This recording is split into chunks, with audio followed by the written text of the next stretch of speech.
कभी हम सबके साथ ऐसा होता है ना कि हम किसी को अच्छी सलाह दें और बदले में हमें ही डांट सुननी पड़ जाए। आज हम एक ऐसी ही क्लासिक कहानी को समझने जा रहे हैं जो इसी मुश्किल को दिखाती है। गौरैया और मूर्ख बंदरों की कहानी। ये कहानी है समझदारी और नासमझी के बीच के फर्क की। हम देखेंगे कि कैसे एक नेक सलाह को पूरी तरह अनसुना कर दिया गया और कैसे एक छोटी सी गलतफहमी एक जानलेवा भूल बन गई जिसने सब कुछ बदल कर रख दिया। चलिए इस दमदार कहानी की परतों को खोलते हैं। जरा सोचिए एक जंगल के बारे में जो सर्दियों की कड़ाके की ठंड में जैसे जम सा गया हो। एक ऊंचे पेड़ पर एक गौरैया अपने आरामदायक घोंसले में बैठी है और ठीक उसी पेड़ के नीचे बंदरों का एक झुंड ठंड से बुरी तरह कांप रहा है और उन्हें बस किसी भी तरह गर्मी चाहिए। बंदरों को बस एक ही चीज चाहिए, गर्मी। उनकी बस एक ही सोच है कि कहीं से आग मिल जाए। और यही एक छोटी सी चाहत, यही जरूरत उन्हें एक ऐसे गलत रास्ते पर ले जाएगी जो एक बहुत बड़ी त्रासदी की वजह बनेगा।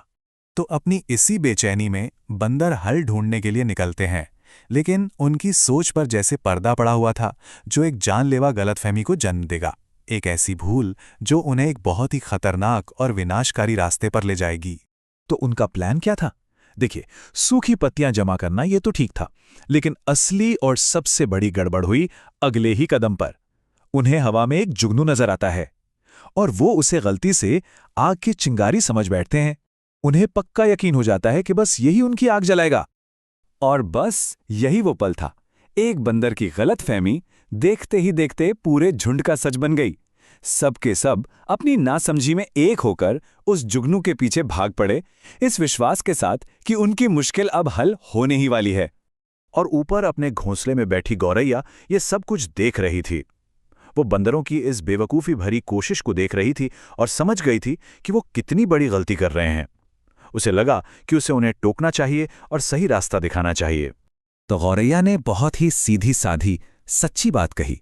उसने बस एक फैक्ट उनके सामने रखा, इस उम्मीद में कि शायद बंदर अपनी गलती मान लेंगे और इस नासमझी के अंजाम से बच जाएंगे।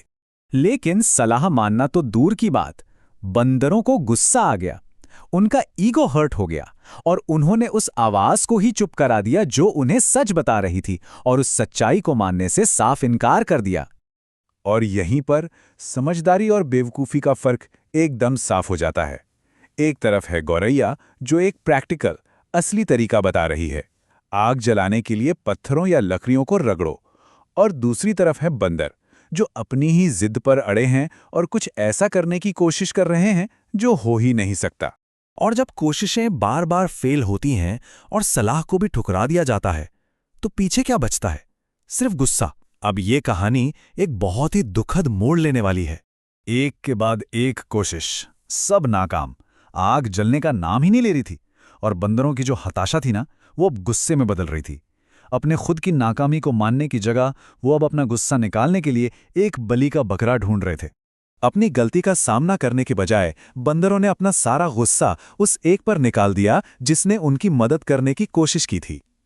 अपनी नाकामी का सारा ठीकरा गौरैया पर फोड़ते हुए उन्होंने एक ही पल में समझदारी की उस आवाज को हमेशा के लिए खामोश कर दिया। तो ये कहानी सिर्फ बंदर और गौरैया की नहीं है। इसके पीछे एक बहुत गहरा, एक ऐसा सबक छिपा है जिसे समझना हम सब के लिए बहुत जरूरी है। कहानी की सीख बिल्कुल साफ है और शायद थोड़ी कठोर भी, कि मूर्खों को सलाह देना बेकार है। जो लोग सुनना ही नहीं चाहते वो न सिर्फ अच्छी बात को ठुकरा देंगे बल्कि अक्सर सलाह देने वाले के ही खिलाफ हो जाएंगे। कभी कभी मदद करने की कोशिश का अंजाम वाकई बहुत उल्टा पड़ सकता है। आखिर में असली प्रॉब्लम ठंडे आग की कमी थी ही नहीं, असली दिक्कत थी बंदरों का वो घमंड, वो जिद जिसने उन्हें सच देखने ही नहीं दिया।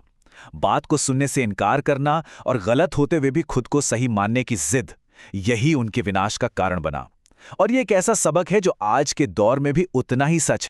और ये कहानी हमें एक बहुत गहरे सवाल के साथ छोड़ जाती है। तो फिर सही सलाह देने का सही वक्त होता कब है? हम कैसे जाने कि हमारी बात सुनी जाएगी या बेकार चली जाएगी? मदद करने और किसी के काम में दखल देने के बीच की वो पतली सी लाइन कहाँ है, खासकर तब जब सामने वाला सुनने को ही तैयार ना हो? ये एक ऐसा सवाल है जिस पर हम सबको सोचने की जरूरत है।